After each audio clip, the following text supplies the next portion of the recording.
Հայաստանում կան շատ պրոբլեմներ, որ սպասում են իրենց լուծմանը։ Աշխարհի բոլոր երկրներում կան շատ պրոբլեմներ, որ սպասում են իրենց լուծմանը, ընդ որում անկախ նրանից, թե երկիրը ինչքան է զարգացած, առանց բացառության բոլոր երկրներում կան պրոբլեմներ, որոնք սպասում են իրենց լուծմանը, ընդ որում ինչպես առիթ ունեցել եմ ասելու, ինչպես աշխարհում, այնպես էլ Հայաստանում, երբ որ դու մի խնդիր լուծում ես, այդ մի լուծված խնդրի լուծումից հետո ոչ թե խնդիրները նվազում են, այլ ավելանում են, եւ մի լուծված խնդրից հետո ստանում ես 3 խնդիր, որ պետք է լուծես, 3 խնդրի լուծումից հետո ստանում ես 9 խնդիր, որ պետք է լուծես։ Ես իմիջիայլոց զգում եմ, որ այս իմ զուգահեռը միշտ չի, որ ամբողջական ընկալվում եւ ընդունվում է, ես դրա համար ուզում եմ բերել մի շատ կոնկրետ օրինակ։ Եթե որևէ մեկը չունի մեքենա, ինքը ունի մի մեքենա չունենալու պրոբլեմ, խնդիր։ Երբ որ ինքը ունի մեքենա, դրանից հետո ինքը պետք է լուծի հետևյալ խնդիրները, որ նախկինում չուներ։ Կայանատեղի հարց, գիշերային, ցերեկային, ընդ որում տեղաշարժվելու պարագայում էլ ամեն տեղաշարժի ավարտին ինքը պետք է լուծի ավտոկայանատեղի հարցը։ Այս խնդիրները ինքը չուներ նախկինում։ Նախկինում, երբ որ Բաքվում երեխաները ֆուտբոլ էին խաղում, դա իրեն առանձնապես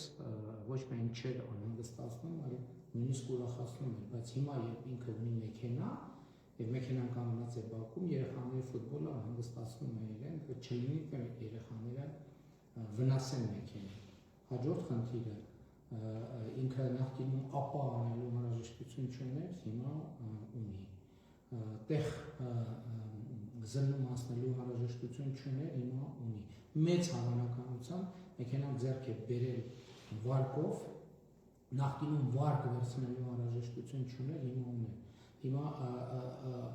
բենզինի գները կամ գազի գները նախկինում իրենք հենց առանձնապես չէին հուզում եւ մտահոգում, հիմա շատ մտահոգում են։ Ձմեռային, ամառային անիվներ եւ այլն եւ այսպես շարունակ։ Ես նկատի ունեմ, ես այն չի համար ասացի ցույց տալու համար, թե ինչ նկատի ունեմ, ասելով, որ երբ որ մի պրոբլեմ լուծում ես, դրանով պրոբլեմների թիվը չի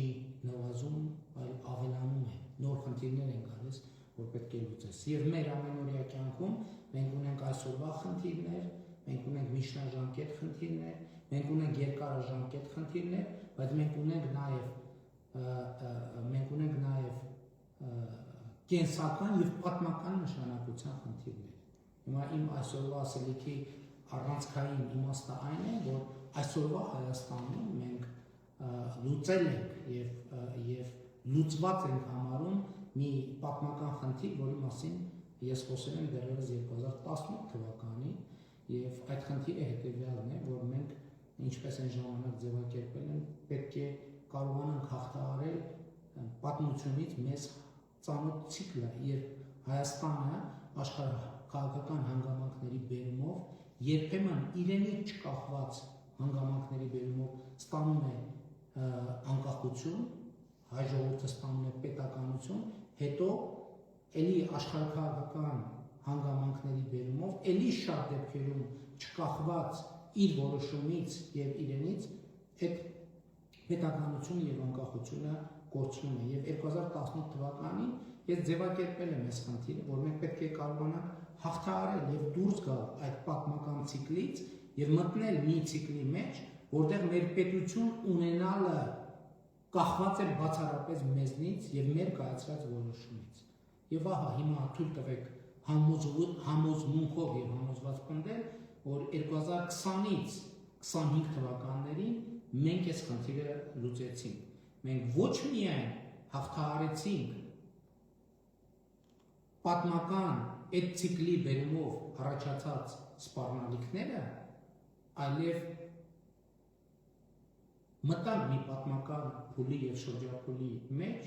երբ որ պետություն, ինքնիշխանություն, անկախություն, զարգացում, ազատություն, բարեկեցություն ունենալը կախված է մեր բացառապես մեր կայացրած որոշումներից։ Եվ սա ձեռքբերում է, որը պատմական է։ Սա ձեռքբերում է, որը պատմական է։ Եվ Հայաստանի Հանրապետության քաղաքացիները պետք է տեր կանգնեն այս պատմական ձեռքբերումը։ Շնորհակալ եմ։